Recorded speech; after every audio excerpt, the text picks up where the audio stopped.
I'd like to call this meeting to order of the Buena Vista Township Committee.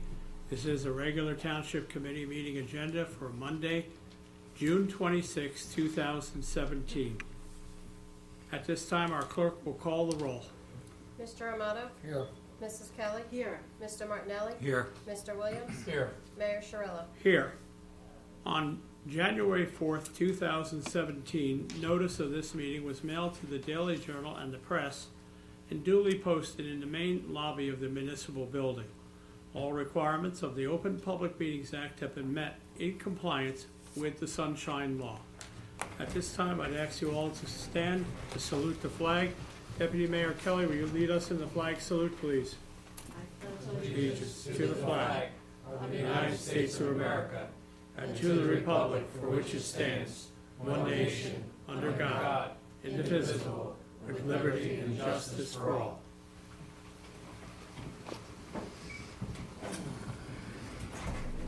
First order of business is the approval of the minutes.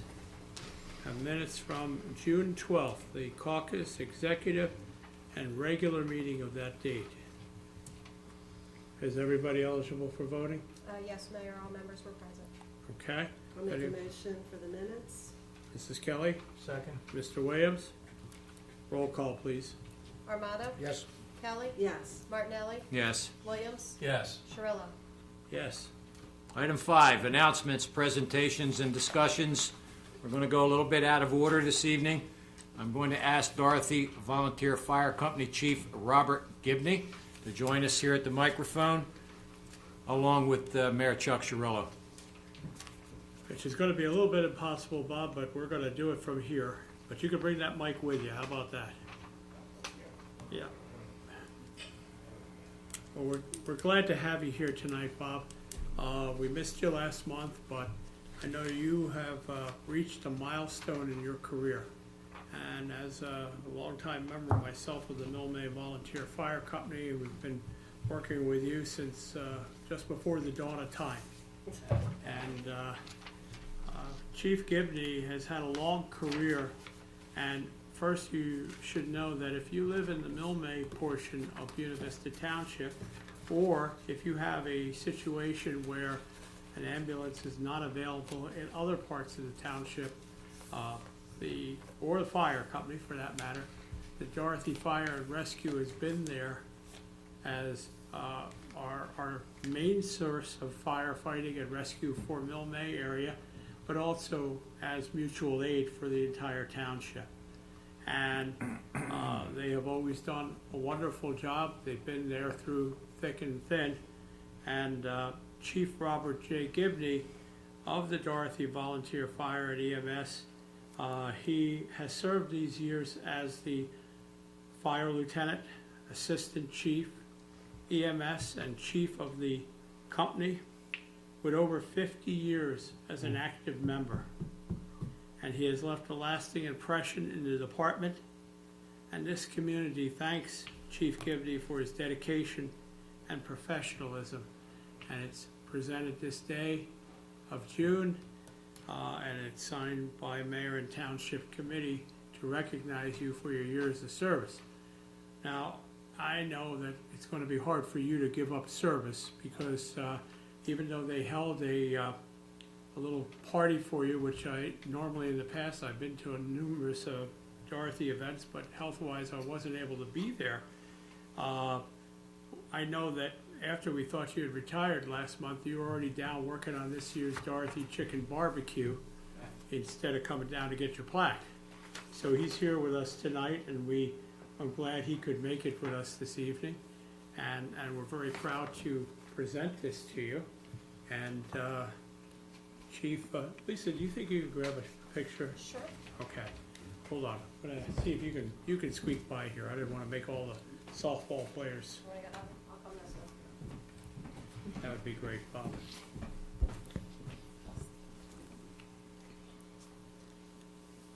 Yes, I know.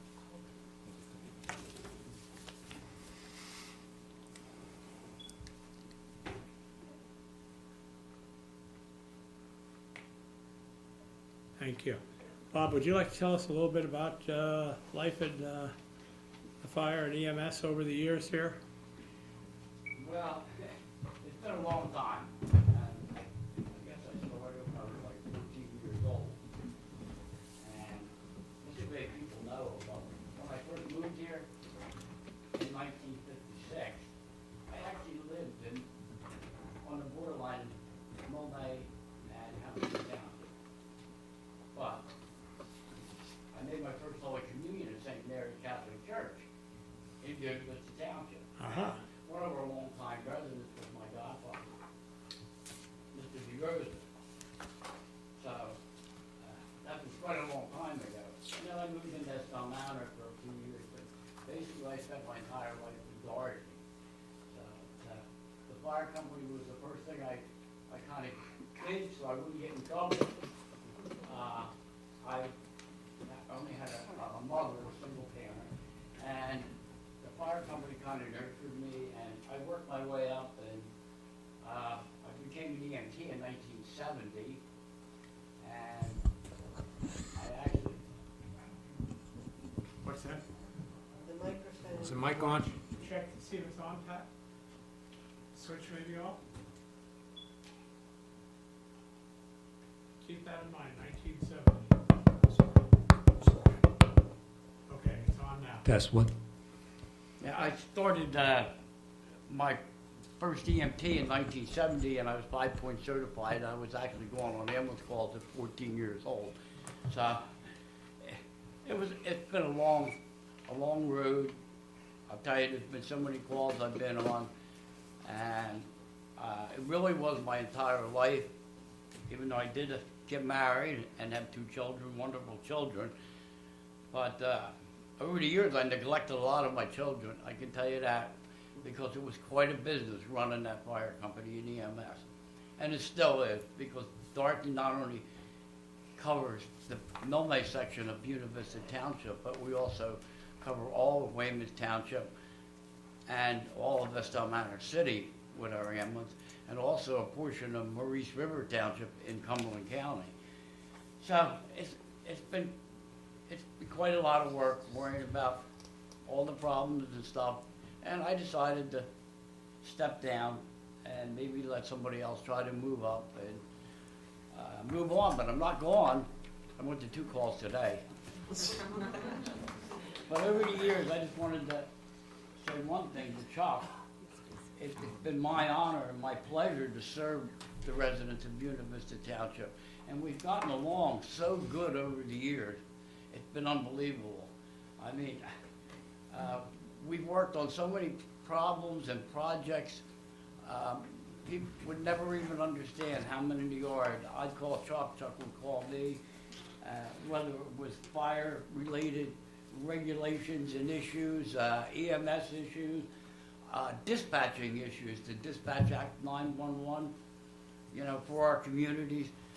There was so much behind the scenes that we worked on to do, and it has been my pleasure to work with such wonderful people. I know all the committee people, but especially Teresa Kelly and Chuck Terrell. We were really side by side on a lot of projects, and they really helped me when I had a question. They'd always helped, and they've always been committed, committed to the Dorothy Fire Company and EMS.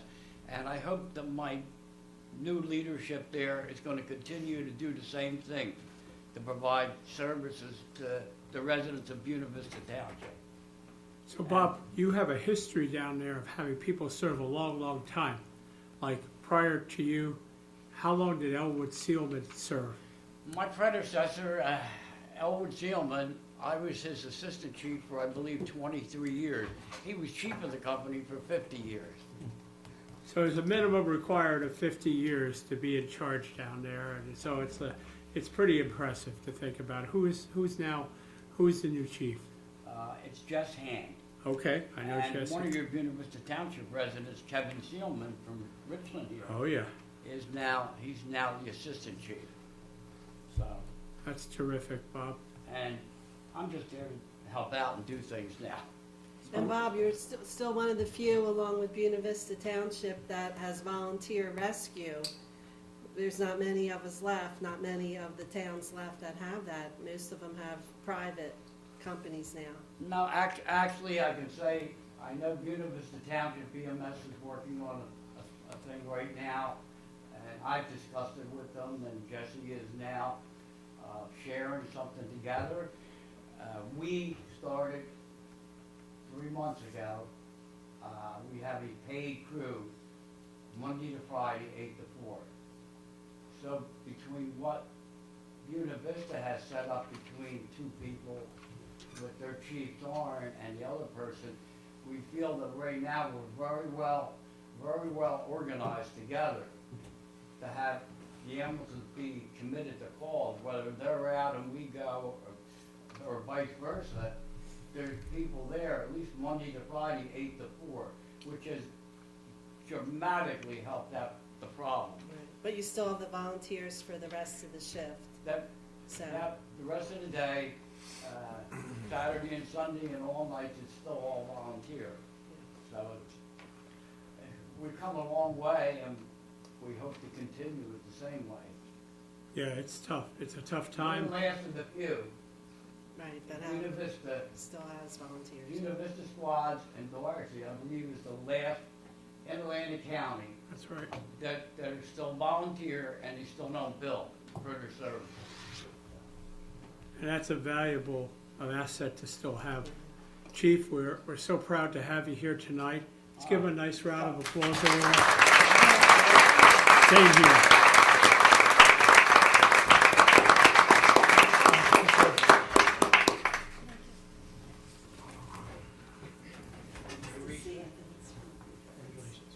Since we have some young people here, see, this is what, a lifetime commitment, whether it's sports, volunteerism, everything. There are people that reach milestones. I'm very proud that Chief Gibney is here with us this evening. Thank you so much. Steve? We have some meeting date changes coming up, cancellations, July 3rd, July 24th, and August 3rd, and we're adding July 17th. I'm going to defer back to Mayor Cirillo, brief explanation. Yeah, well, we found out when we printed the calendar, July 3rd is the eve of July 4th holiday, so that meeting was canceled. And we have changed our television night meeting for the month of July. We're moving it back 1 week. The committee is working with me to accommodate me through a difficult time here, and we've canceled our August workshop. We will still have 2 meetings in August. Hopefully I'll be back in time for that, and we'll continue on with our day in and day out business in between. So it's just a little schedule change. The main change is next month's televised meeting will be held a week earlier on the 17th of July. Thank you, Steve. Thank you, Mayor. We have a very special young lady in the audience tonight. I'm going to ask Deputy Mayor Teresa Kelly to come on down to the microphone. Ladies and gentlemen, it is a pleasure to introduce Pam Pickett.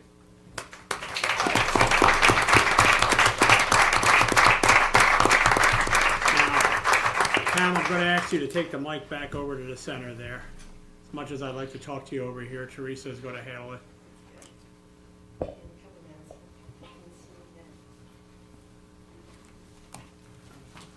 We're going to start with you, Pam, but you got your whole team here tonight.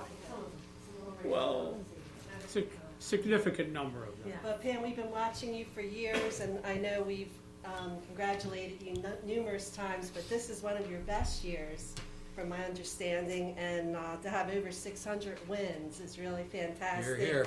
And the papers have been really doing good. You were Coach of the Year, and your team, the team loves you, and they did better than you expected, a lot of the freshmen, so we've been following you. I wish I could have came to the games, but the papers did a good job. They did. But we just want to congratulate you on your great work on this 26th day of June for the outstanding achievement of Coach of the Year in 2017 and reaching 600 career wins.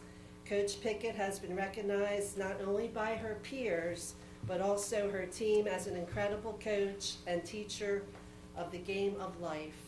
And we really are glad you came. We wanted to present this to you. Thank you so much. Oh, And, can we get, who's got a congratulate camera? you. Wait a minute, I'll get you. Hold on a second, Pam. Here, Teresa, let me get you and Pam here.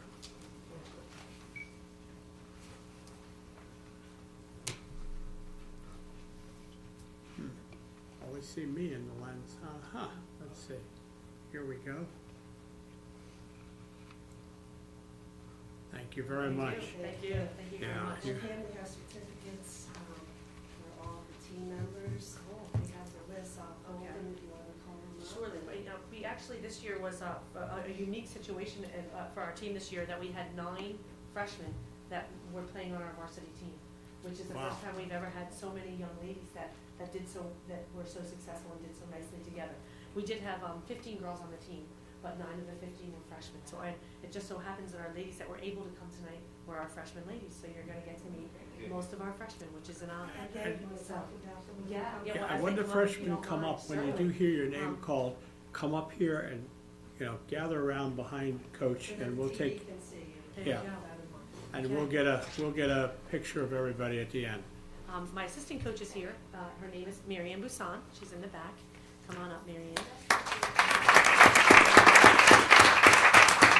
Marianne not only works with our JV, but she also works with our varsity girls as well. And she was one of our players. She played for us and graduated in 2001. Went from there to college, and now we've grabbed her and she coaches with us now, and she's back again.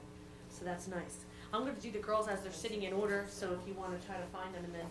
I'm going to do, our first young lady is Natalie Ampole. She's one of our freshmen. Natalie was one of our pitchers, actually pitched the majority of our season, had 17 wins as a freshman with a very impressive ERA of 1.35. And we're looking forward to her next 3 years. We're hoping she sticks around. That would be wonderful. The next young lady right next to her is a little speedster, and she's Haley Carano. Not only a softball player, but also plays other sports at Buena. She's a basketball player, and in the fall, soccer, cross country, I apologize. And so she's a 3-letter athlete, but also played softball for us this year. She's one of our outfielders. The next young lady is Gabrielle DeTavio. Is it Gabriella? Yes. Actually, we call her Gabby, so I don't really use her official first name. And she's a pitcher as well, with her great height. And she's actually our baby on the team, and we say that all the time. And she's also our first baseman. So when she's not a pitcher, she's playing first. She does a great job for us as well. We're looking forward to all these girls for the next couple of years. The next young lady is Olivia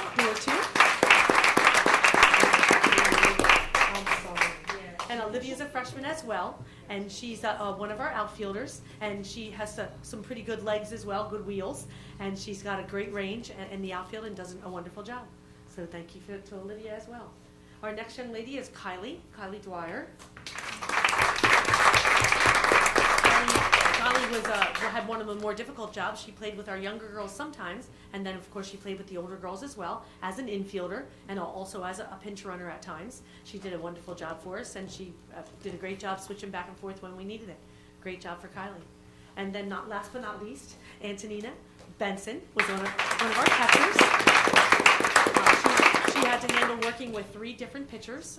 We had 3 different pitchers that worked with the varsity team, and so she was working with 3 different pitchers, which is a difficult job sometimes to mold with their different personalities and their different strengths and weaknesses. So those are 6 of our freshman ladies that were part of our program. Our older girls most of them are working this evening. A couple of them are on vacation. So they did want to say thank you for letting us come, but it was difficult once the school year's ended.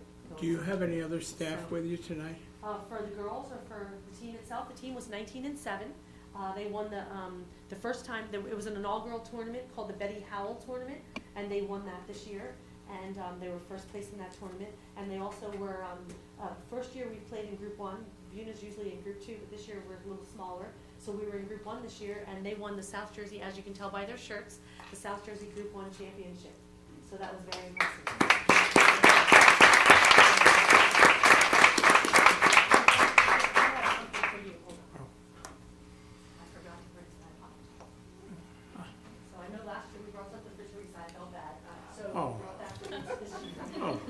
Nice, And we nice. want to say thank you for inviting us and allowing us to come. Well, I unfortunately have been less mobile than I would like to be, but we're always proud to have you winning and showing this community how proud we are of you, doing the job you've done, Coach, and the young ladies that you've brought under your wings over the years. In fact, the last time I was at a game, somebody popped a fly up in the air and came right down on my shoulder.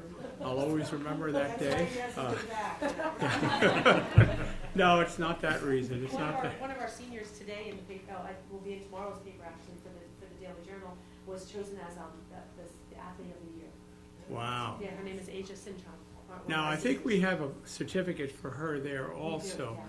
And I don't know if you want to mention anyone else there. I mean, we have it also. Our seniors were Katrina Arbello was one of our seniors, and Asia Sinchon was a senior, and Tyra Capers, and they all played with us for 4 years and had amazing careers.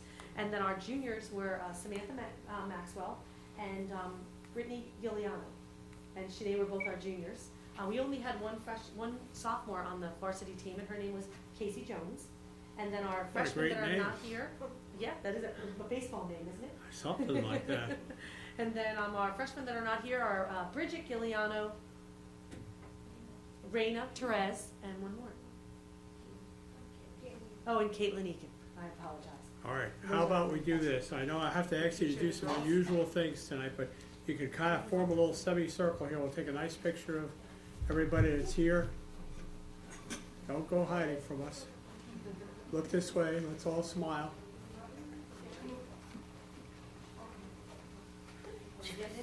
Oh, this is great.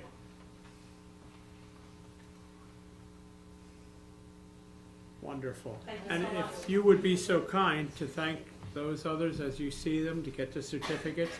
I believe there's a certificate in for you in there as well as assistant coach.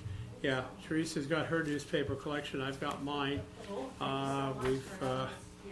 We're just thrilled. And thank you so much, Pam. Pleasure. Pleasure. I'm not gonna let you go yet. I'm not gonna let you go yet. Stay right here. Thank you. Pleasure to meet you.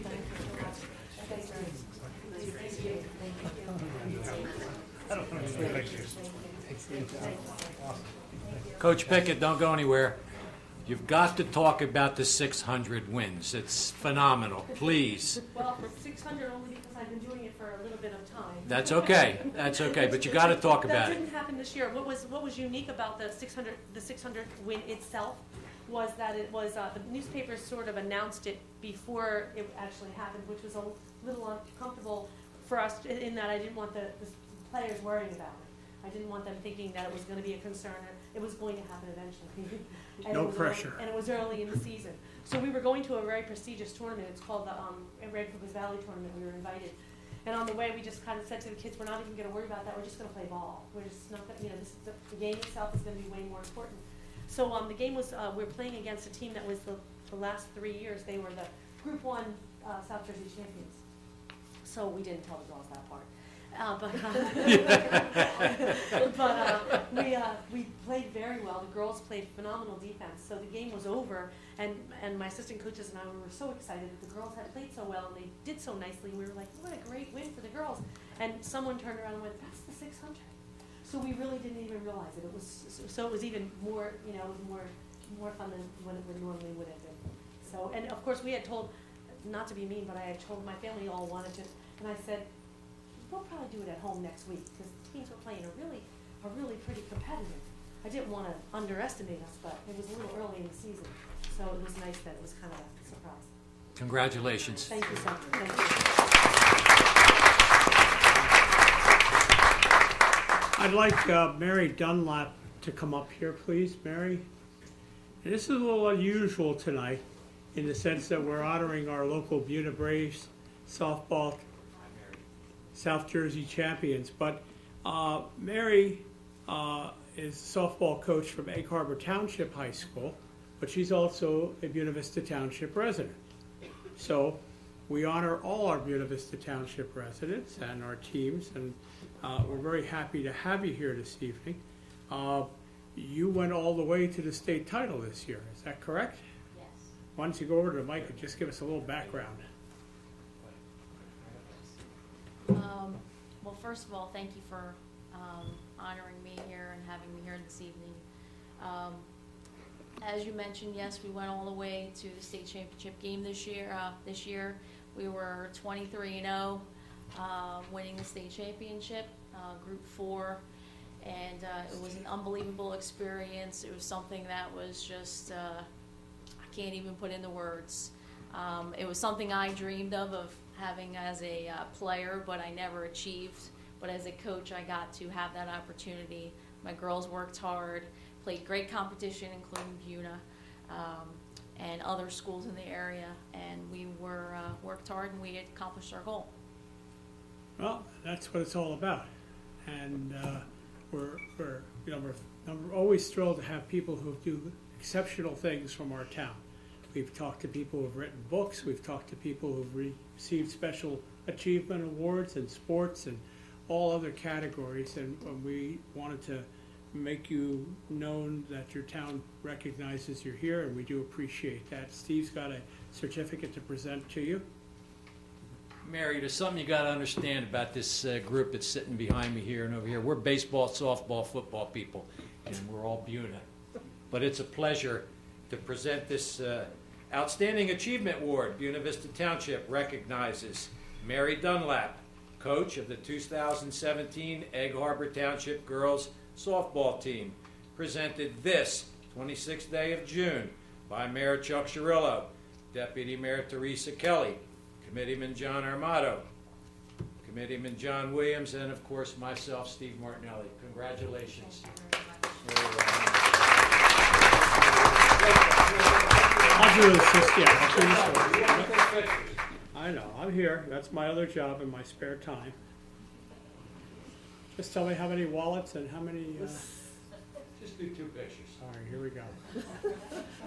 One down, one to go. Thank you. Thanks for being here. Congratulations. Pleasure. Thank you so much.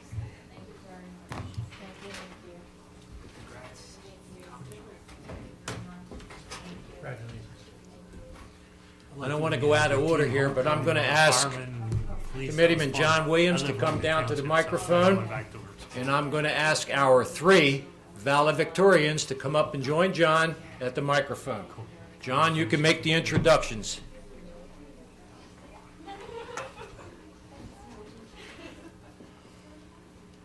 Wow, it looks like the two of you must, did you go to the same, just coincidence?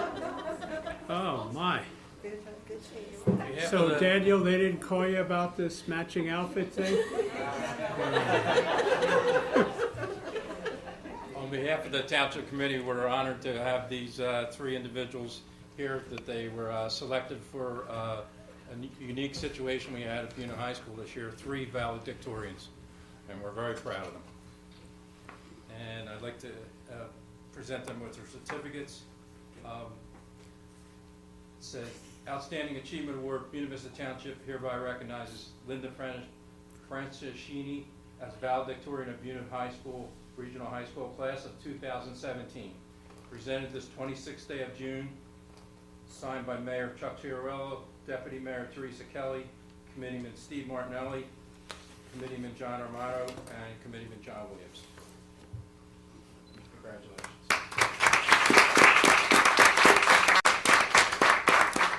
And next we have Daniel Dormanen. Outstanding Achievement Award, Buena Vista Township recognizes Daniel Dormanen as valedictorian of Buena Regional High School, class of 2017, presented this 26th day of June. Signed Mayor Chuck Cirillo, Deputy Mayor Teresa Kelly, Committeeman Steve Martinelli, and Committeeman John Armato, and myself.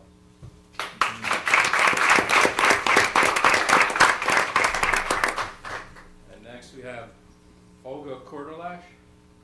Outstanding Achievement Award, Buena Vista Township hereby recognizes Olga Kordalash as valedictorian of Buena Regional High School, class of 2017, presented this 26th day of June.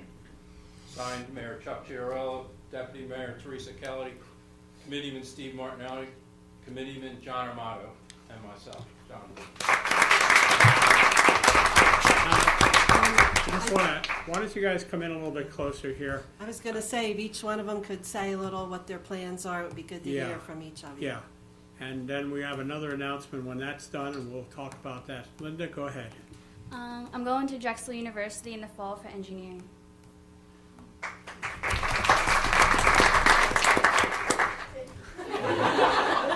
They're adjustable. It's up to you. just spit. First, I'd like to thank you guys for having me here. I'm going to Rowan University, and I'm going for exploratory studies.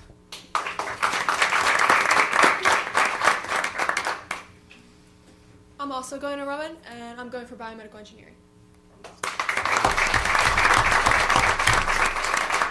So it sounds like we have some high-tech folks coming along here.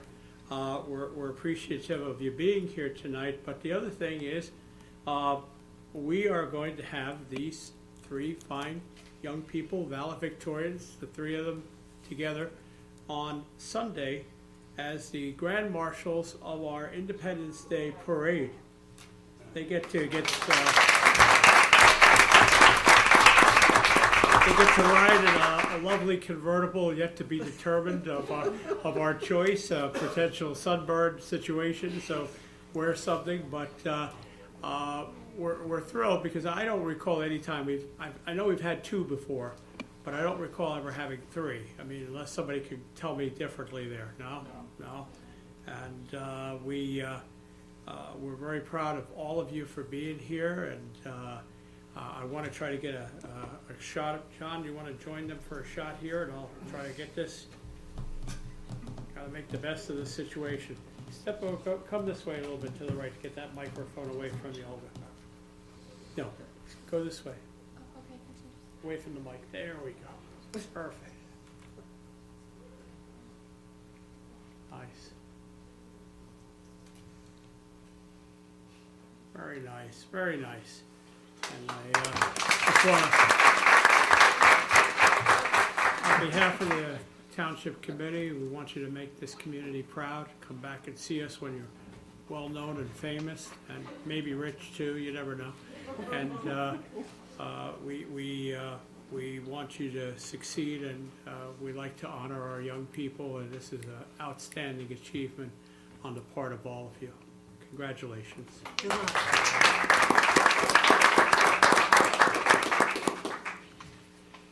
I have to say, you know, we have a connection with Olga here in respect to the fact that her stepfather, Al Burgoyne, works for our Public Works Department, and Mom's over there, and that doesn't take anything away from them all being outstanding achievers. I also received a lovely note from Linda for one of the scholarships that Deputy Mayor Kelly and I contribute to, and she wrote a nice long thank you note. Could have just signed her name on the word thank you, but she wrote a whole nice thing about how plans are for her future. We're very proud of that. Mayor Cirillo, in Quentin McClendon's absence, do you have anything to report on the King Center? Well, I didn't pull his report in front of me yet. How about I take a pass and come back on that in a few minutes? I know he has a bash going on. I think it's on Thursday, and I'll find that here and I'll tell you in a few minutes. Let's go to Dave. Our Township Engineers report, Dave Scheidek. Thank you. We did a report letter dated June 22nd. Just a couple of topics I want to touch on. Kelmar Associates has been working on the preliminary assessment report. I understand it'll be finished in about a week and a half. That then will go to Green Acres and then hopefully free up the funding for the new sports lighting at the Mike Debbie Park. Also, the Richland Village Stormwater Management Basin, we received bids on May 4th. H4 Enterprises LLC out of Cape May County was the low bid at $378,700. I have some bad news. Weymouth Malaga Road Phase 6. This was the DOT application that we had submitted. That was not picked to be funded this year. Atlantic County, the DOT picks one municipality from each county that does not get funded every year. Last year it was Northfield. The year before that it was Hamilton. This year just happens to be our year. So we are in the process of submitting an application for discretionary aid back to the Department of Transportation. That'll be finished probably by the end of this week. So we'll get that in and look for funding from a different source, a different arm of the Department of Transportation. It's a very worthy project. I think will be funded through that opportunity. Dave, I just would like to comment on the fact that the state gives us a certain allotment for certain roads every year, and they particularly pick on roads that travel between one community and another. And Weymouth and Malaga Road, as they call it in Hamilton Township, is one of our busiest roads, but they're both local roads. And so the state has been funding this road for 5 solid years, one step at a time, and we get to the last phase 6 and they skip us this year. So we're gonna be pushing hard to get the discretionary aid because the people on that road have been waiting for 5 years now to get that road finished. And it is a shame because it was one of the poorest conditioned roads in the township, and this is the situation where we are applying for the discretionary aid, so we hope that works out for us. And Mayor, by the history of that road, the county was supposed to take that over after we repaved it the first time Right. around, and then they changed their mind on that too. Yep, and it's a great, time saver for people who like to speed through the area, and of course, we hear that, and the nicer the road is, the faster they go, so you can't, it's a double-edged sword of sorts, but we do want to get it finished this year, if it's possible. Absolutely. I'm sorry, Dave, go ahead. I think the last thing on my list is, we did a drainage design for Woodlawn Avenue. We submitted quotes to the township. The low bidder was $14,950. TJ Serace Excavating. I understand that was awarded. Contractor has ordered the inlets, they're precast inlets. They take about 2 weeks to make. Once he gets them back from the manufacturer, I'll be reporting back to the township, and then we'll start on that local road drainage problem. So that should happen in about 2.5 weeks. And that's all I have. Thank you, Dave. I'll give you a quick summation on the King Center. Again, our director is not here with us this evening. His report covers, the number of people that come to the center, and they had a very successful Mother's Day breakfast on May 13th. They had a nice crowd for that. They had Old Timers Softball League had their opening day up at the King Center in the softball baseball field area there on May 21st. They had 150 people in attendance. And they are working on a number of additional programs that they're going to have at the MLK Center.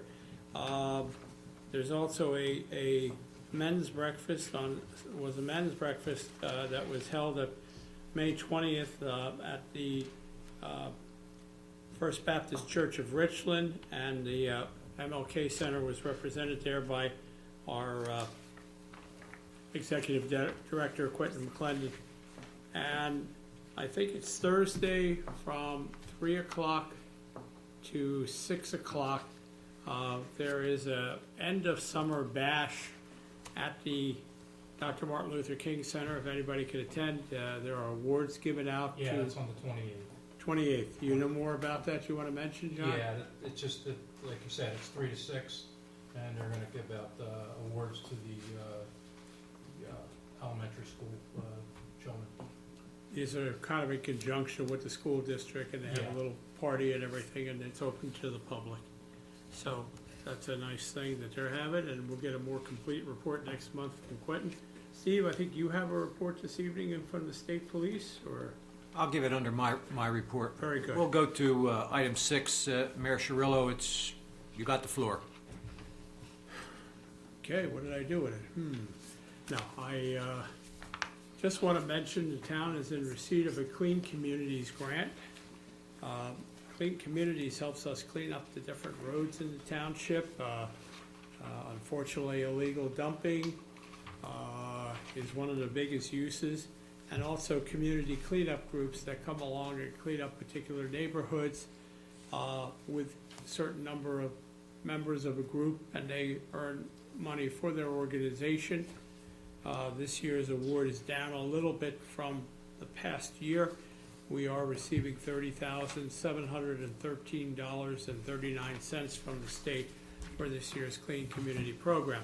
But it does go a long way to helping the town out and trying to keep up with the trash litterers and the illegal dumpers and everything that happens out here, because we're out in the country, and I don't think that should be associated with country living, but apparently it's nice and quiet, and it does bring people out for that particular reason to do those tasks that we have to then pay the price of cleaning up for. It's also helped us make certain purchases and pay certain employees who are actually working on those programs to also help offset our budget. We also just took delivery of a new vehicle in our Public Works Department.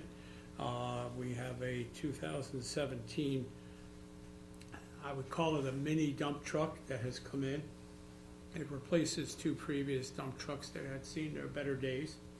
And that will join it's in now, but it'll join the fleet very soon for different projects around the township. And I don't have anything else specifically tonight.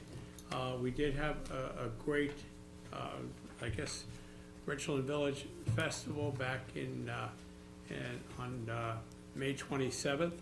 The tree was dedicated. We had a nice day. The weather cooperated until the last couple hours of the day when it started raining a little bit. But we had at least 2,000 to 2,500 people come out for the festival. And if anybody has time to stop at Sawmill Park in Richland Village, you can see the tree monument, as we call it, and also on our Channel 9 cable channel on Comcast. There is two different programs that will be shown. One is the dedication of the tree, and there's another program that takes just a little less than an hour that shows the making of the tree, taking it from the big oak that it was and scaling it back and making it into a kind of a piece of modern artwork, and all the steps that went into creating this very unusual tree here that we now have at Sawmill Park. And there is a booklet that is available, a pamphlet that's available on our website.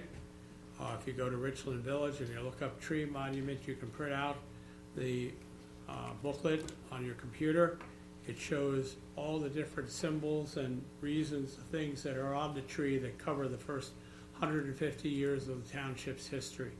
So that's just something I wanted to recap. It just popped in my head. Steve, I'm ready to move on. All right, very good, sir. Item 7, ordinances for introduction, first reading. There being none, I'll move to item 8.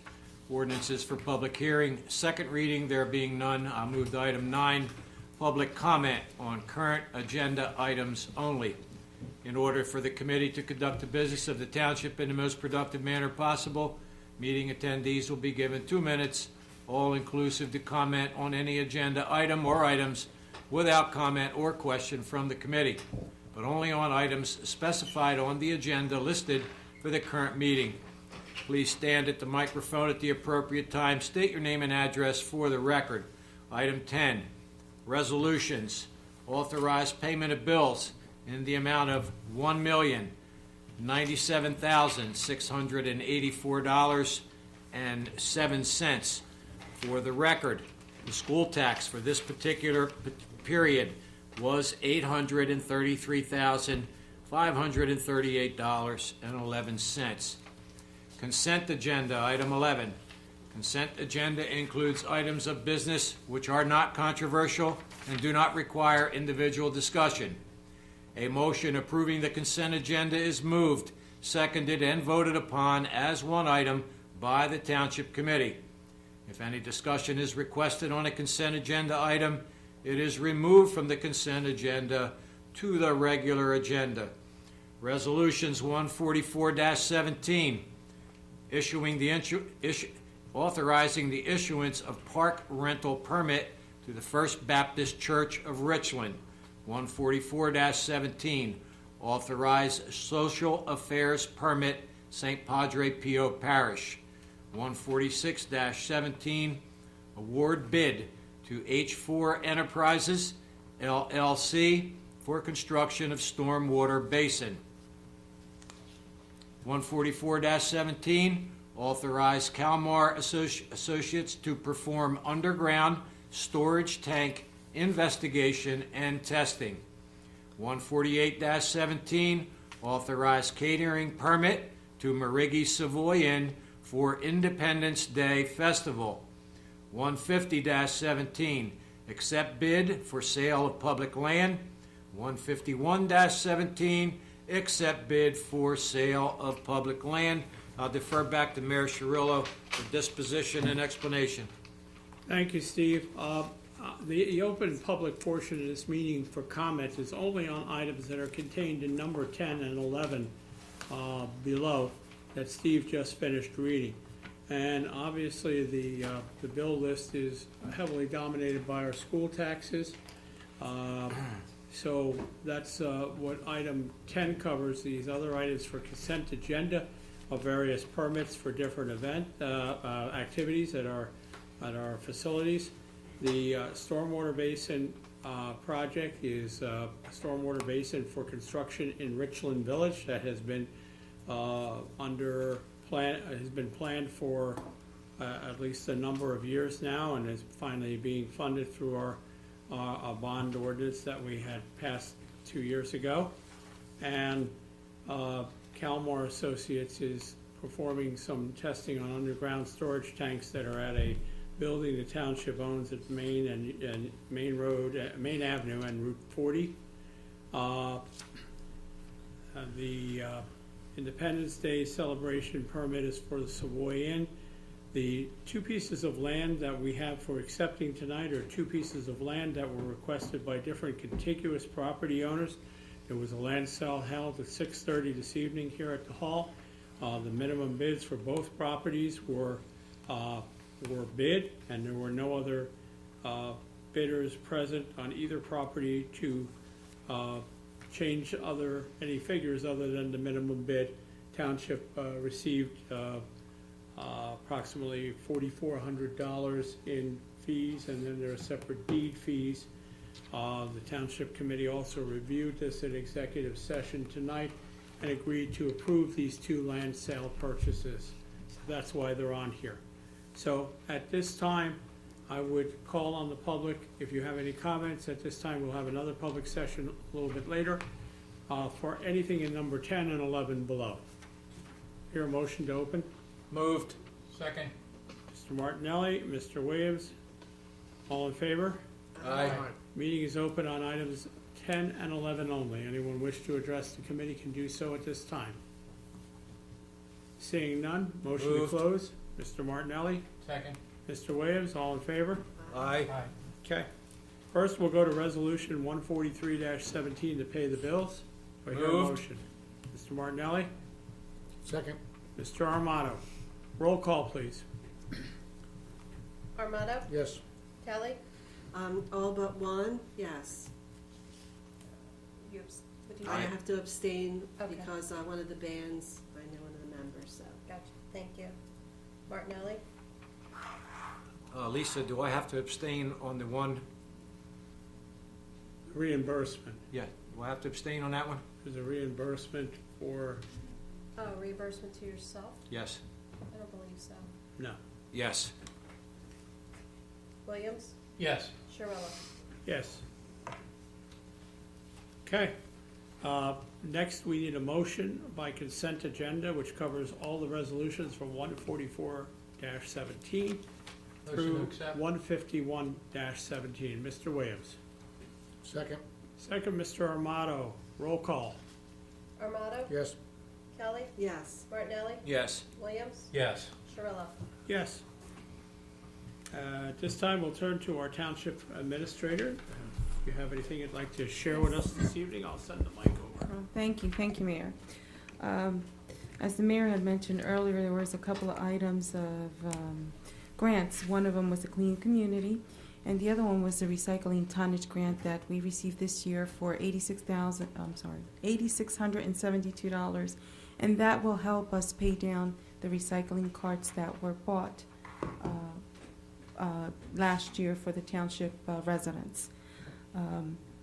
Also, this year, what we did with, we are waiting to hear from the county for the tax rate to be able to send out the bills.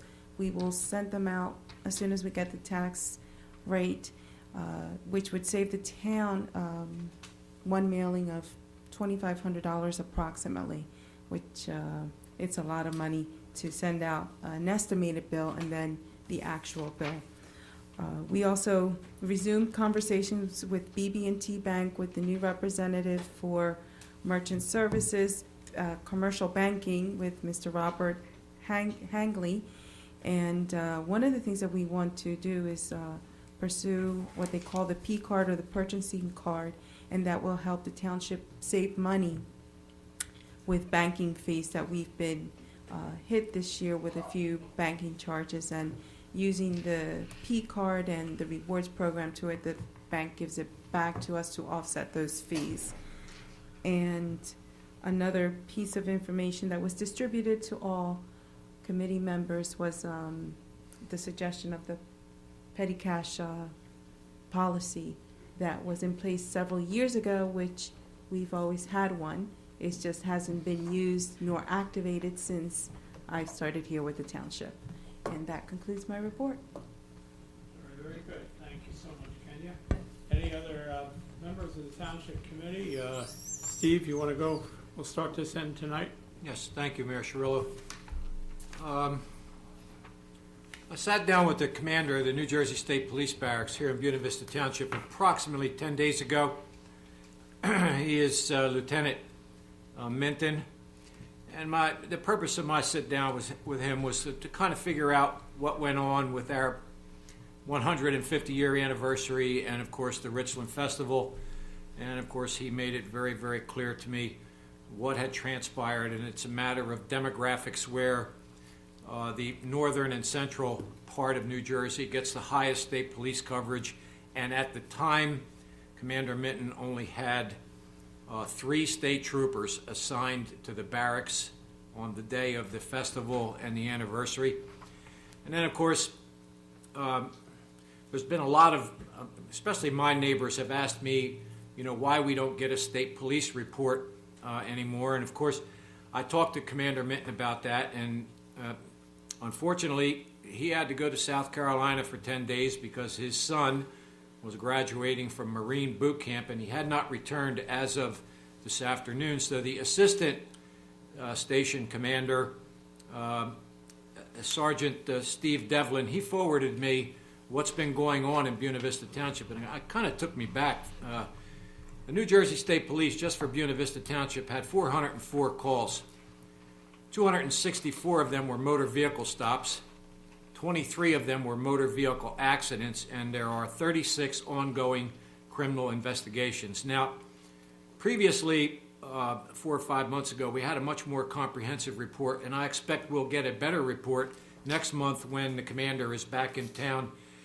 And, of course, the commander wants to sit down with Mayor Cirillo and I shortly after he returns from South Carolina, and I've already discussed this with the mayor, and he seems to be fine with it, and so am I.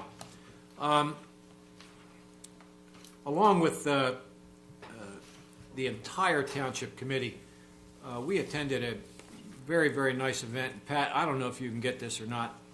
This is the Run for Ricky. Normally, when the Run for Ricky goes on, my wife and I are in Chicago, but this year, just circumstances kind of changed around. But I followed this kid, this Ricky Wilcox, through his high school sports and athletics, and I want to tell you, this kid was one heck of an athlete. And I was privileged this year, along with everybody else on the township committee, to attend the event. And I want to compliment the family for its 14th year in running this event. The other thing I want to say, Committeeman Williams and I, we attended the school board meeting last Tuesday night, and of course one of the topics was the joint solar program that's going to transpire between us and Milanese School. And I believe the business administrator and the school board members are on board with it. There was a little bit of blowback about parking and what have you, but the other thing that's not resolved yet, and I haven't had time to make the necessary inquiries, there's been some personnel shuffles within the board office, and I'm going to get to the bottom of that, and hopefully I can report about that a little bit later. Mayor Cirillo, I think that's my report. Okay, we'll go to Committeeman John Williams next. Mixing everything up tonight. Mayor Cirillo, could I interrupt you just one time? One thing I forgot to mention, Chuck, and I think everybody on this committee knows It's been a month now since I've received several complaints from several residents, and I'm not going to mention where because that's not important. And of course, immediately when I get these complaints about properties and property violations and this, that, and the other, the very first thing I do is I contact the municipal clerk. I inform her of said and same. And of course, the process starts with the zoning officer making inspections. And of course, our zoning officer is very thorough, and so is our municipal clerk, Lisa. And it's a very, very lengthy, time-consuming process. And unfortunately, the two young ladies that I was dealing with at the time, you know, they're kind of high-strung, just like me. You know, when I get my feathers ruffled, I expect action, and I expect it like yesterday. Well, in the municipal government, it doesn't work that way. There is a chain of command. There is a policy and procedure that has to be adhered to. However, if those two young ladies are watching this broadcast tomorrow night, I can tell you, rest assured, this issue with this particular property that you have opened a dialogue with me, it is in the works, and it's going to get fixed. Thank you, John, for allowing me to interrupt you.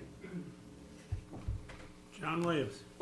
Yeah, in early June, I attended the environmental meeting where we discussed the plans for the Michael W. Park trails and the Collins Lakes trails. We're working on that. And also, we were working on some things for the Independence celebration. We're going to give out non-disposable bags again, and our additional ideas is to hand out some samples of blueberries. Then on June 9th, I attended the high school graduation along with John Armato, and we were very proud of the valedictorians and all the students. And as Steve mentioned, there was scholarships from Run for Ricky that were given out on that night, and also I attended the Run for Ricky on the next day, and I actually participated in it this year. So I tried to run the course this year. Yeah, I ran the 3.2 miles. It was pretty difficult. What was your time? You'd rather not discuss it. A little slow, but I'm going to work on that next year. And we also, as Steve mentioned, we went to the school board meeting, and then the following day, John Armato and I attended the meeting with the school officials on the solar panels that they're planning to get, and that's moving forward. And that was a very worthwhile meeting. And also we discussed them continuing with the school recycling program. So we're going to work on that coming up this year again. And also that was with Synergy, and that's what we worked on. Let me see. I also wanted to mention that Quentin McClendon is for his report. He wanted me to mention that the Dr. Martin Luther King Center hosts the Cub Scout Adventure Clinics every Monday from 6 to 7:30. The Boy Scouts of America and Garden State Council are looking for all boys kindergarten to grade 5. The adventure clinics will run for 8 weeks through July 31st and provide hands-on activities that combine outdoor activities, science, and technology. And for more information and to register, contact Justin by calling 609-827-0121. And that's the extent of my report there. Thank you, Committeeman Armato. Thank you, Mayor. As John said, we attended a lot of functions this year, last month rather, and never disappoints that Buena Vista Township. Always shows how strong we are. I attended a couple of events. One of them was by the group Stop the Heroin, who had barbecue. I volunteered there that day. They have a sober living house in Pleasantville, and it's all done through donations.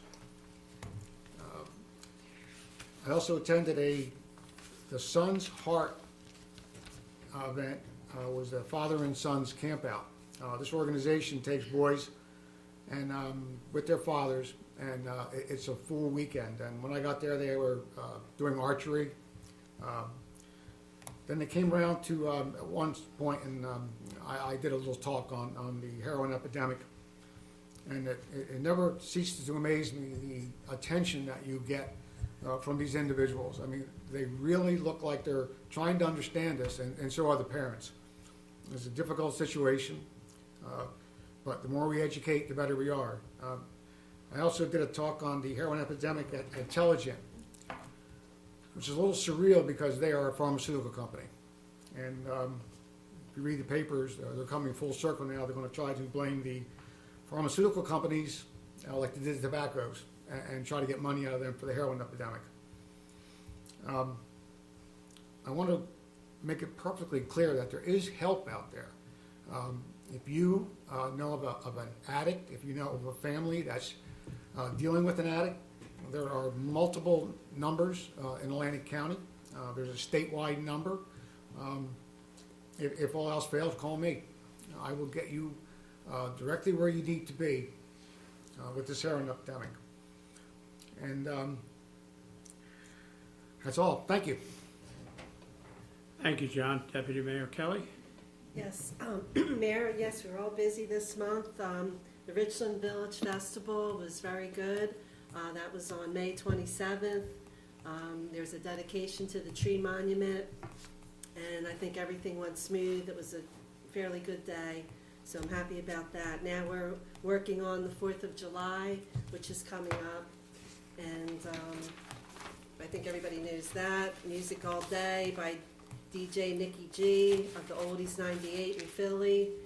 It starts with the parade in Collins Lakes at 2 o'clock, and then we end up at the park by 3, where everybody is going to have fun. Firemen's water barrel fights, the car show, and a lot of activities going on. So we hope to see everybody out there, and of course our fireworks at night. That's this Sunday. That's on That's Sunday. That's right. July What the did I say, 2nd. the wrong date? Yeah, you just did so. Okay, July 2nd, good, thank you.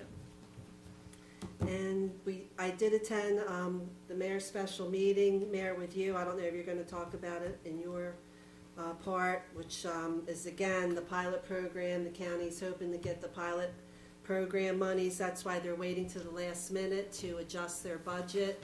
They are still hoping to get this fund from the casinos, which I don't see it happening at this point. But they are waiting to the last minute, and that's why everything's being delayed. But I don't see it happening. And they also discussed countywide assessment. So I don't know what's happening with that. These were some of the discussions they brought up. John mentioned the environmental meetings and working on the trails. I've been attending the King Center meetings also. And the Run for Ricky went very well. I didn't run, I walked. I know better. And but it was nice. The family does a lot just to give scholarship monies to the students, and they get a lot of volunteers to help them, and it really goes off well. And then the final thing I have is about the concert starting June 28th, this Wednesday. We're going to start with the John Clark Little Big Band. This band features vocals by Paula Johns and plays swinging jazz sounds of the big band era. Then on Wednesday, July 5th, the Tear It Up Band will be there, and they will do some of the rock and roll, and they're a good group too. Along with July 12th in High Gear, they do country tunes throughout New Jersey for the past 20 years. So we haven't had a country band yet, so that'll be a first time for that. And Wednesday, July 19th, Poor Mouth Henry. It's a 4-piece band, and they are going to be playing, I'm not sure, Jethro Tull, Grand Funk Railroad, Beatles, Joe Cocker. They're some of the songs that they mentioned. July 26th, Wednesday, Kenny I Entertainment. He is very well known. He can be a one-man show, Kenny I. I know I've seen him. He's doing things all over the state. Very well-known musician. He can play multiple instruments. He's first time he's appearing here in Buena Vista, That's too. true. And we have a good favorite, Wednesday, August 2nd, Lonnie Youngblood. He's known for his concert at the Ivy League colleges and universities. They call him the Prince of Harlem, and he also played with Jimi Hendrix. He was the manager in that band back in the day. And Wednesday, August 9th, 45 RPM, Oldies concert. They're always good. And August 16th, 10 Eddie Drive, 6-piece party rock and roll cover band. And Wednesday the 23rd, Dr. Chico. And that's a new band. I don't remember them. Kind They of a come from the Caribbean, islands Caribbean theme, yeah. to Miami, and so that should be interesting too. So that's all there. So these concerts are free. They're every Wednesday night. They're 7 to 9. There's modestly priced hot dogs and refreshments available. It's a great way to spend the summer, and we have 9 concerts that Teresa just named off this year, and it's right here in your hometown. And Mayor, one announcement I forgot to make, free cancer screenings for skin cancer. June 24th is too late, but July 22nd, Newport Avenue, Gazebo and Ventnor. July 23rd, 10 to 1, Seattle City Pavilion. And July 15th, 9:30 to 12:30, Cape May Convention Hall, free. There's a dermatologist who will be there for free cancer screenings. So just wanted to put that out also. No problem. Thank you very much, Teresa.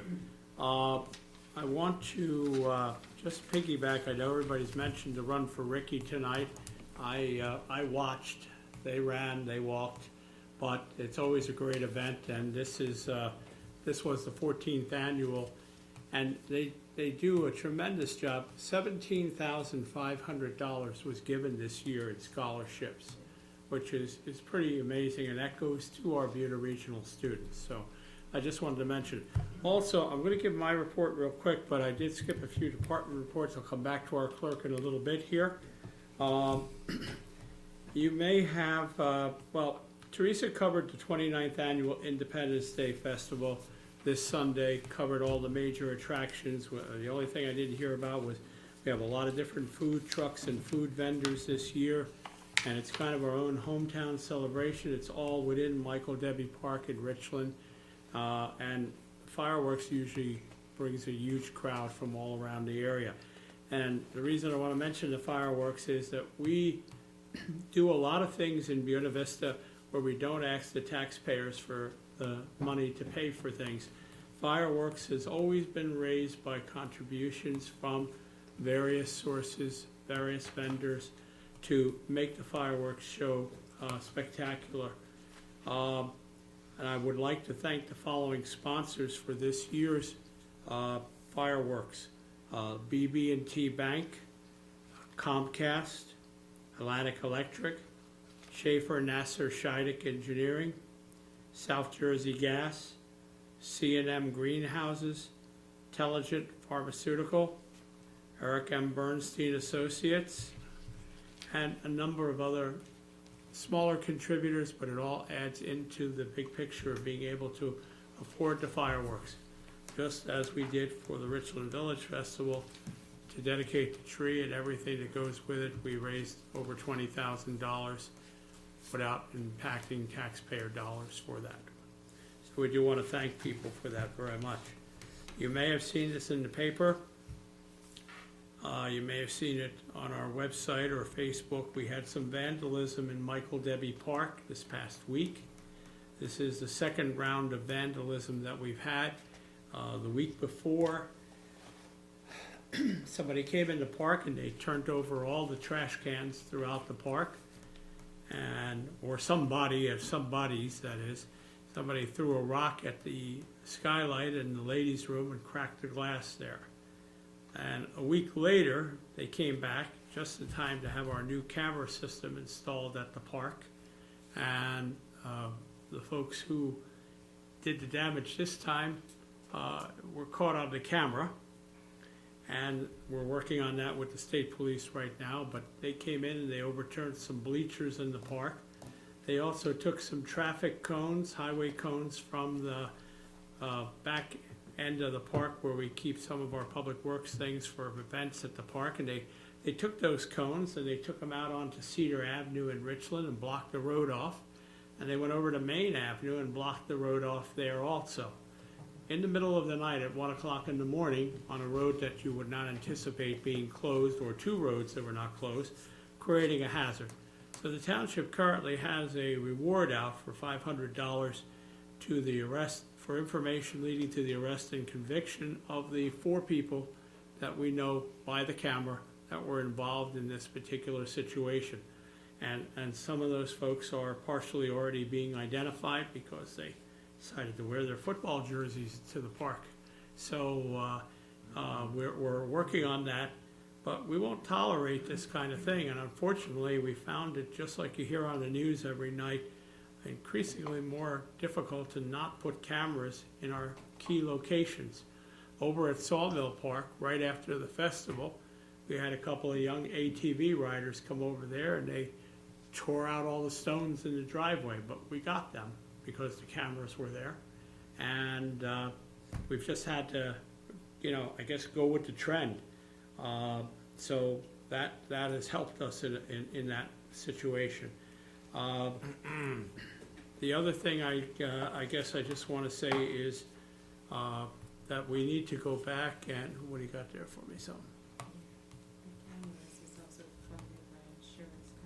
Oh yeah, we do get a grant, thank goodness for that, from our statewide insurance fund to help pay for the camera systems that we've had to install. We get a grant each year, so over the last 3 years, we have been adding cameras in where we can.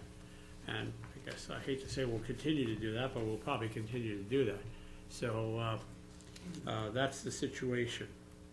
The department reports, I'll go back to our clerk, Township Clerk Lisa Tilton, for her report from the clerk's office.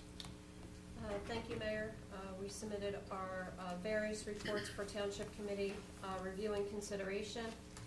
Of those is our cash receipts report for the month of May, which consisted of $69,905.43, and separate as well for the fire inspections and permits for $923. This month, we took in 25 complaints, resident complaints. Majority of them were for property maintenance complaints, and 2 internal work order requests. We held a recreation meeting as well this month, where we discussed the various recreation permits that were issued not only through the various parks, but also at the MLK Center, what they hold internally as well as externally in their park. And it looks like it's been working very well this year. One thing I do want to mention is August 19th, it's a Saturday, there will be a food truck festival and a Jeep show held within Sawmill Park, as well as off of Main Avenue will be the Jeep show. It's an outside vendor that is coming in. The food trucks, there's about 10 big food trucks, what they call the high-end food trucks, that will be here for that weekend.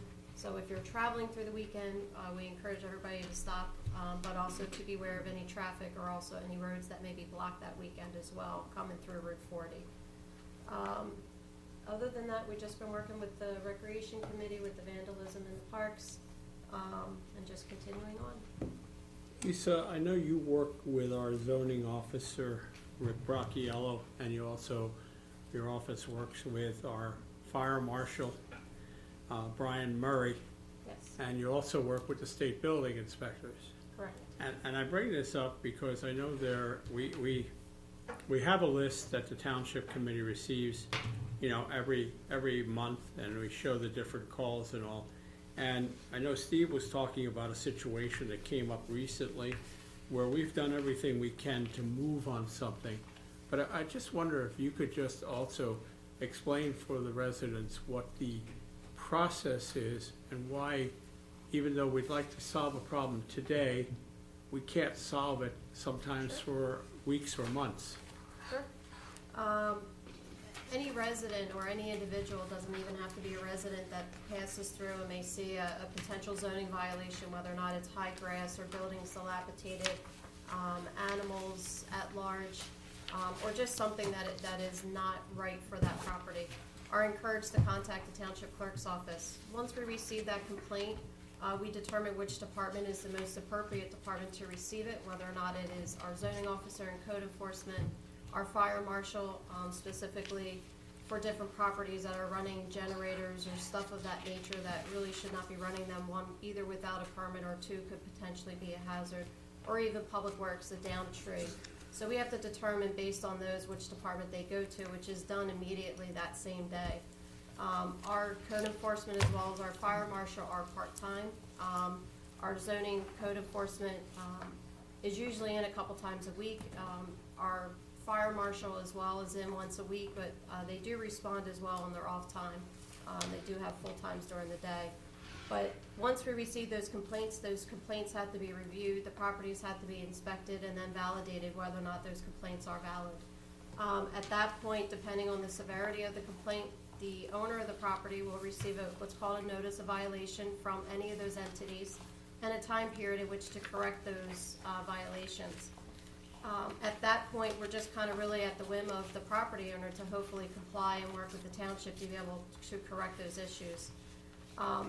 If the property owner is not willing to comply or correct those issues, then we have to issue a summons to court, and at that point, it could take several weeks to be able to get a court time scheduled. If a summons is issued, that individual has a time to be able to go to what's called a plea hearing, to either plead guilty or not guilty. If they plead not guilty, then you have to wait another time period for a trial. Usually could take up to 30 days, and at that point, you're about 60 days within the process. We still work with the residents to be able to comply during that time period, but it's very difficult once you reach that time that you have to issue a summons, because you're pretty much at the will of the resident to hopefully comply with that. We do receive several complaints over that time period for the same property. We try to let everybody know that if we've already received the complaint, that it's already in process and being worked on. But we still log that complaint, whether or not it's a second time or a third time or a second individual, to make sure everybody's complaints are addressed appropriately. So we try our best. A lot of times we do have residents that do at least comply, especially when it's high grass.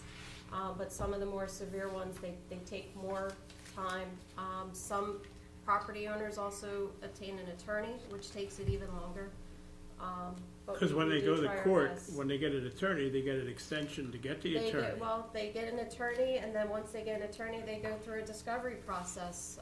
We had one court case last year that took 6 months just to get settled, and by that time period, at the end of the 6 months, there still was a 30-day compliance that the judge issued, which pretty much put it almost into 3/4 of a year to try to get a property in compliance. Because once you get to court, at that point, the judge will issue what they feel is appropriate for a time for compliance, regardless of the 6 months you were trying to get them to comply. So. Yeah, I just, we get calls every single day, and I just want people to know that it's not for a lack of trying, and it's not for the lack of not being able to. We just can't go to somebody's property and board up their house or take something away from them or do anything without the proper legal process going through. We had one many years ago where we got complaint after complaint. That person eventually couldn't comply with the court request and actually went to jail. And after they went to jail, they came back out and they started the whole process all over again. And finally, they sold their house. Somebody bought it, fixed the place up. It's wonderful today. But to tell people that you're working on something, it's not an easy proposition. No, and we understand the residents' frustration as well. We know that you either live by or next to a property that is either in disrepair or has these issues, and it's not a comfortable situation to be in. We just hope that the residents also understand that we're pushing as hard as we can with the resident to comply, even if we send them to court. We're still daily on the phone. We have one. Not to name, but Mr. Martinelli is familiar as well as committee. We are going to court with that individually, but we are still working every single day by taking property trips out there to make sure that they comply prior to the court date, just because of the severity of the complaint. So we're working on it. We have several people in the offices that work on it. So. And people sometimes want to get us in the middle of their fights. and we have some. It is hard, and we try to also direct individuals when it's more of just a property dispute between the property owners and not necessarily a zoning violation. We will still log it. If the zoning officer feels that it's not a zoning complaint, then we pretty much reach out and let that individual know then at that point that that individual at any time, aside from the township, can sign a summons against that property owner at their own time at any time as well. So it's not necessarily the township is the only entity that can ask for a property owner to comply. Any resident has that right to go to court and sign a complaint against any resident for any type of property maintenance or any type of township code violation. We had one recently that is ongoing where the people have been complaining about a particular neighbor of theirs, and again, it's almost like a Hatfield and McCoy's situation over the years, number one. Number two, we have to give that person the right to go to court, be served, and the people say, well, you're favoring that person. No, we're not favoring that person. I'd like to get the problem solved the second we get it, but it can't happen sometimes. So I just wanted to cover, because we've had a lot of complaints lately that, that are in the process, but they're in the process. They're in the process. So, thank you, Lisa, for taking a few extra minutes. I will also just acknowledge the receipt of a report from our tax collector. Our tax collections, fortunately, for the month of May were up this year. We have a report from our drop-off center, which is open on the first Saturday of each month, and there's a report issued from Public Works to show us what the residents dropped off. There are only certain types of items we take at the drop-off center. We also do have an updated zoning report from our zoning officer, Rick Bracchiello, in regards to the complaints that he has that are in the works and in process. We have a report from our tax assessor, Bernadette Leonardi, giving us the latest updates there. And of course, you heard our engineer's report earlier tonight. That being said, I will go to number 14, public comment. The committee welcomes participation of interested organizations and individuals during regular caucus, workshop, and special meetings. However, in order to conduct the business of the township in the most productive manner possible, attendees will be given 4 minutes, all inclusive, including all dialogue, questions, and responses from both the speaker and the committee for the designated public portion of the meeting. There may be no transference of the speaker's time to other attendees. Please stand at the microphone at the appropriate time. State your name and address for the record. I move to open the public session, please. First from Mr. Martinelli, second from Mr. Williams.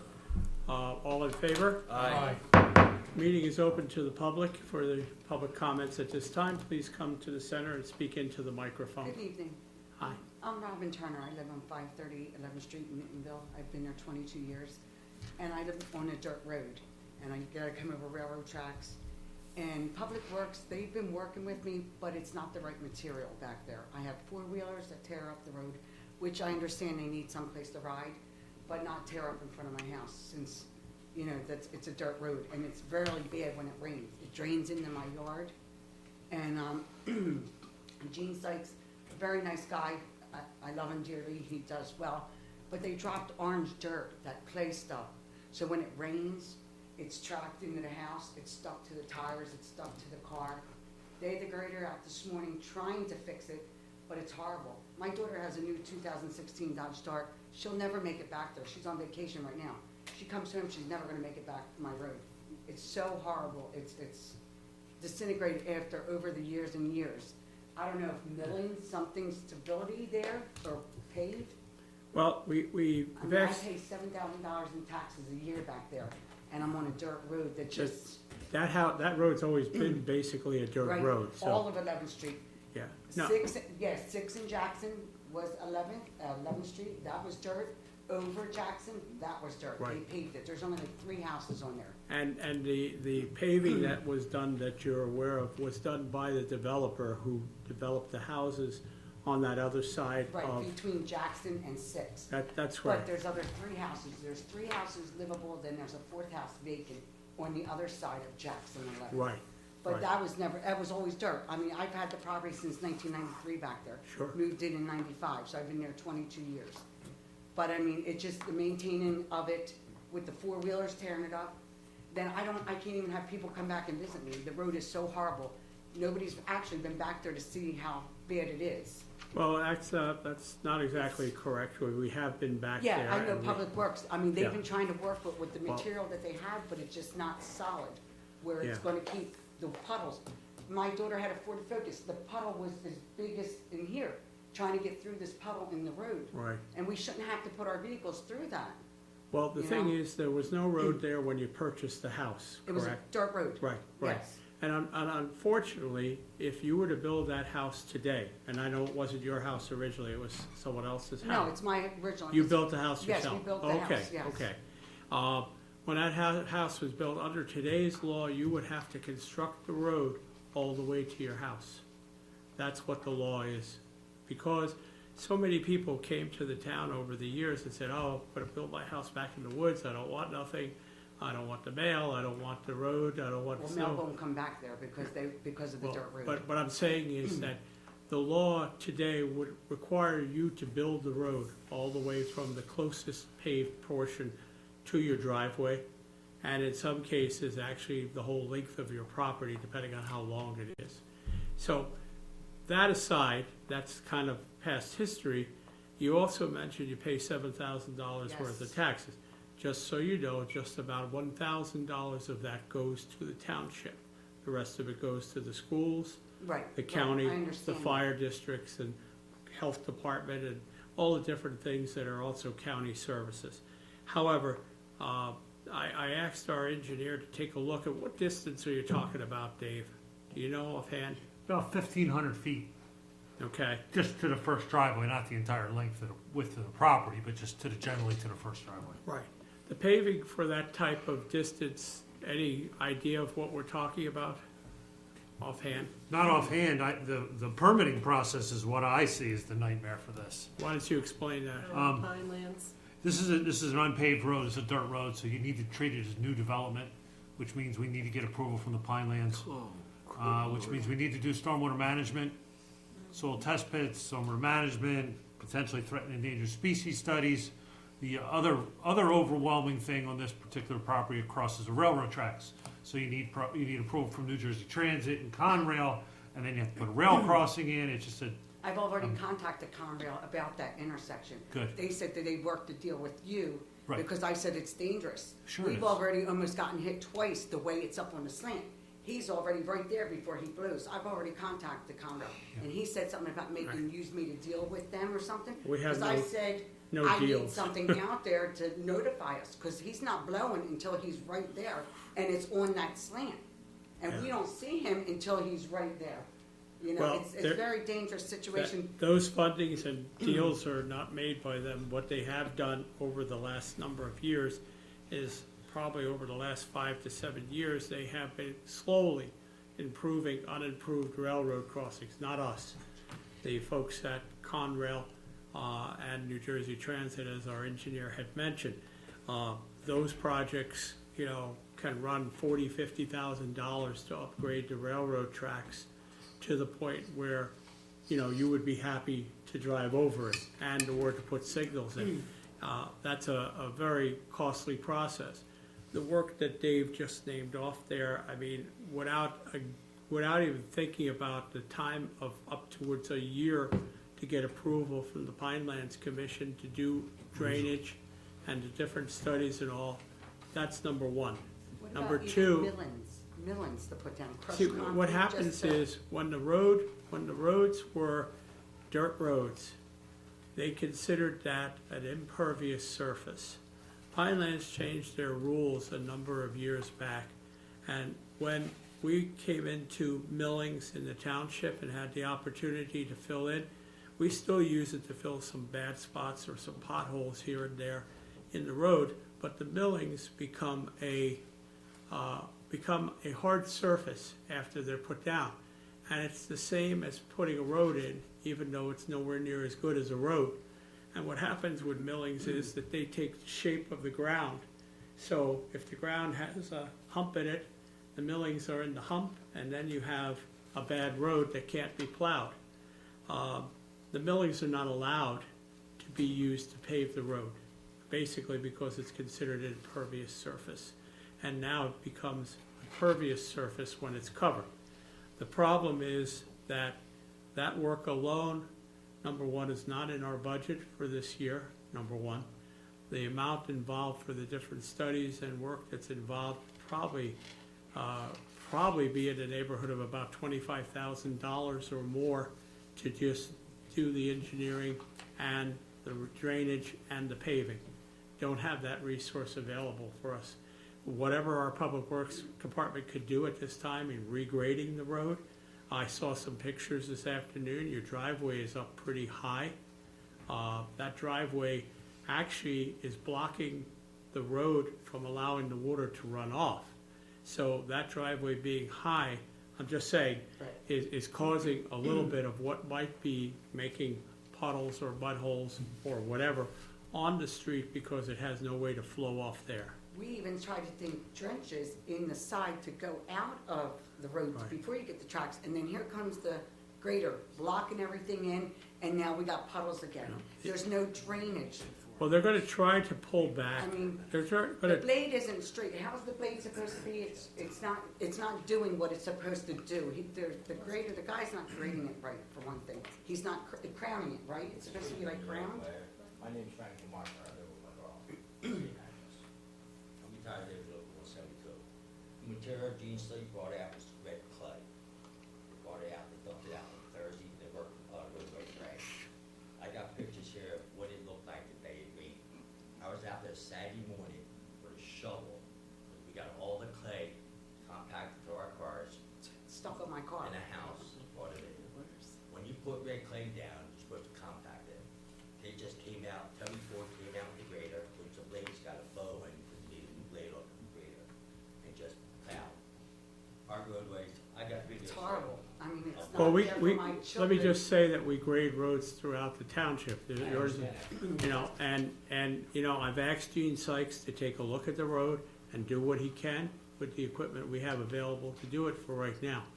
Beyond that, we have to wait till next year to see what our budget would allow. But I just want you to know that your whole tax bill, only I a small understand part that, but comes my to daughter's us. car is gonna be ruined because of what's put down on But- that road. But the road was the road. But it wasn't like that. I've been there 22 years. That road was up high. The road was fine, but after years and years, it's gonna wear and tear. Yeah. You know, so who's supposed to, you know, Unfortunately, You you're know? dealing with dirt, and that's when people built their houses back in areas like that. That's why I today, know that, but but the other to- side of 11th Street, you know, there's stuff that is paved that shouldn't be paved. I was on Norman Avenue. There's a whole strip there. Why is that paved? There's no drainage there. I drove down Norman Ave, 11th Street, all the way to Norman, opposite before. I'm looking at the road. I see no drainage, but that's paved. Nobody can come and just no, pave there something is some drainage, there are some on drainage. some 11th Street, but not Norman. I didn't see when I came Okay. around the bend. Yeah, on 11th Street, there is drainage. I'm on- familiar with the yes. area. And the thing is simply that, you know, we will do our best to try to, I'll talk to Gina. I don't know about the clay. I'm not familiar with any clay deposits that we had to be able to put it out there. Okay, and I'll have to find out. If they, usually from Hanson, we get some gravel sometimes, but that is what I can ask them to look at and find out what they did put down. But you already took some of it away, you said, or what? No, they bought 4 loads in Thursday. Thursday. They worked on it Thursday, Friday, Saturday, got that. Friday, Sunday, got the one. Okay. Thursday, Friday, got the one. Well, we'll try to get them back to look. This week is extremely difficult. Number one, with the holiday and our festival, most of the men are not gonna be able to do stuff this week there, okay? But next week, I will do my best to get them out there to see what clay, if there's clay there that should have been put there, I'll find that out. I talked, Well, other than that, how do we know what's being bought out from Hanson? If it wasn't tested, how do we know what's going in our ground? well, like I said, normally we don't buy clay, we buy gravel. And I can't answer the question till I can talk to Gene tomorrow. We'll see what we can do to try to get it back to at least where it was. I do know in some pictures that I saw this afternoon about your driveway being up pretty high. That's another thing we're gonna do, Yeah, but if you make your property so that water can't run off to the sides of it, that We makes. tried. Township comes down and grades it and Well, messes everything back up. It's similar That to we when a tried. snowplow comes down the street and people have their cars parked along the street. There is some responsibility on the part of the owners that they have to come back. Every road that we plow that's a dirt road, that same situation happens because the grader pushes the dirt out that way. Look, I want you to be happy where you're at, don't get me I wrong. am very happy. I've been there 22 years. I am very happy, very happy. Yeah. You know, but So, I just the want best I you can tell guys you to is work let with us, me let us too, look into you know? what we can do. If clay was put down there, I would not say that was a correct thing to do. I saw some pictures today that did not look like red clay to me, but yeah. He was back there this morning, Go and look at my just phone, I got dragging. pictures. I saw all of Gene's pictures, I saw a video this Now, if I afternoon. bring something, am I able to do it myself if I was to pay somebody to come in and do that myself? To do what? To maintain my road, to put whatever I want down, if the township's not gonna come out and do anything? Well, if, Eventually, if something fails here, I don't know. mean, Dave, what's, what, would I be able to if all fails here and nothing goes here? And if I know somebody that'll come down and put millings or something, stability, see, just to make if it, it's millings and it makes Well- the road into a solid surface, that's the same problem we have of creating a solid surface on that road. It can't be done.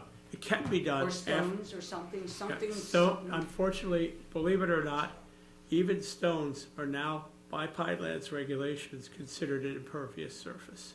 Because when the stones compress, they get tight and the water doesn't go down. I think some of it's crazy. I think that there is no reason we shouldn't be able to solve some problems that way.